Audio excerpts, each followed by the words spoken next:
Et si cette idée qu'on a tous, l'idée du progrès, vous savez ce qui est censé être le moteur de nos sociétés, si ce n'était pas du tout une promesse d'un avenir radieux, mais en fait un piège? C'est exactement la question qu'on va décortiquer aujourd'hui avec une critique qui va au cœur du système. Bon, au départ, l'idée est simple, n'est-ce pas? On a tous plus ou moins grandi avec ça en tête. Le progrès, c'est cette grande histoire optimiste, ce chemin qui nous mène forcément vers quelque chose de mieux. C'est vraiment la promesse de base, cette conviction qu'on partage tous que demain, ça ira mieux. L'avenir sera forcément plus brillant que ce qu'on vit aujourd'hui. Et c'est ça, au fond, qui fait tourner la machine. Sauf que c'est précisément là que l'analyse qu'on explore aujourd'hui vient tout chambouler. Elle pose une question vraiment dérangeante qui retourne complètement cette belle histoire. Alors, pour commencer, on va devoir changer d'angle de vue. Et si on arrêtait de voir le progrès comme un choix qu'on fait, pour le voir plutôt comme une contrainte, une sorte de nécessité à laquelle on ne peut pas échapper. Et là, le contraste est frappant. D'un côté, on a l'histoire qu'on connaît tous, le progrès c'est un choix moral, c'est bien. Et de l'autre, une vision beaucoup plus dure, le progrès comme une course sans fin, une course inévitable, que personne n'a vraiment choisie. Ce qui alimente ce piège, c'est une sorte de pression, presque darwinienne, mais à l'échelle de civilisation. En gros, la question n'est plus de savoir si une nation est bonne ou juste, non.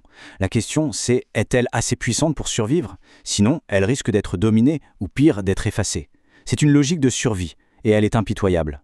La logique derrière ça est vraiment implacable. Si une nation décide de ne pas jouer le jeu, de ne pas accélérer et d'innover, eh bien elle s'expose à être dominée. Même une civilisation qui voudrait être, disons, plus sage ou durable, elle est quand même forcée d'entrer dans la course, juste pour survivre.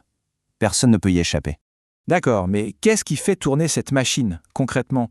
Comment cette course se maintient-elle? Eh bien, l'analyse va plus loin et met le doigt sur un moteur bien réel, un mécanisme qui l'alimente en permanence. Et ce moteur, il se trouve dans la finance. L'argument central ici, c'est que l'idéologie du progrès et notre système financier modèle ne sont pas deux choses séparées. Pas du tout. Ils ont grandi ensemble, ils ont coévolué, l'un renforçant l'autre. Alors, regardons comment ce moteur fonctionne. C'est un cycle en 3 étapes. D'abord, on a la création monétaire par la dette, les banques centrales qui injectent de l'argent. Ça crée ce qu'on appelle une inflation structurelle. Et cette inflation, qu'est-ce qu'elle fait? Elle grignote la valeur de l'épargne et du travail.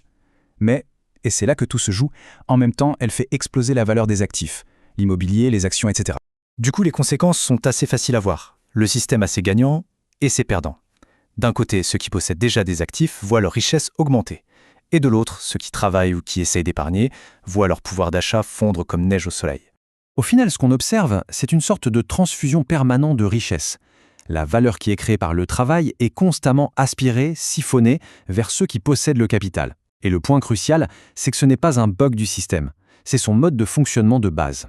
Bon, on peut se demander comment un système pareil peut-il tenir? Comment est-ce qu'il est accepté? C'est là qu'on arrive à la dernière pièce du puzzle, l'idéologie, celle qui vient jeter un voile sur cette réalité un peu brutale. Cette fameuse idéologie du progrès sert en fait de justification morale. C'est l'histoire qu'on se raconte pour tenir.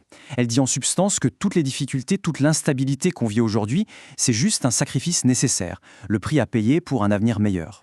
Un avenir qui, comme par hasard, n'arrive jamais vraiment. L'analogie proposée est assez forte.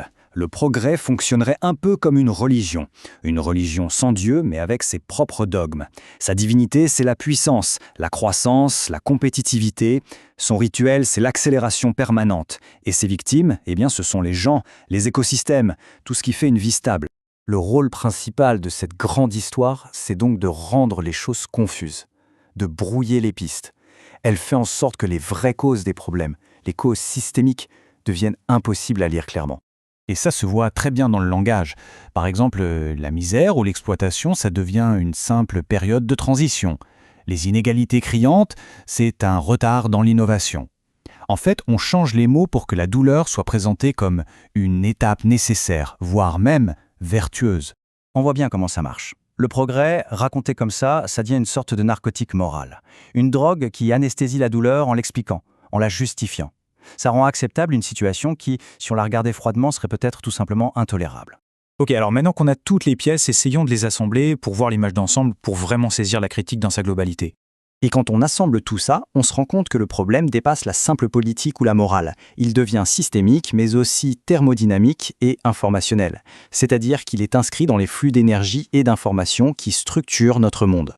La dynamique de fond, c'est donc ça. Le système consomme de la stabilité, humaine, sociale, écologique, pour produire de la puissance abstraite, que ce soit financier ou technologique.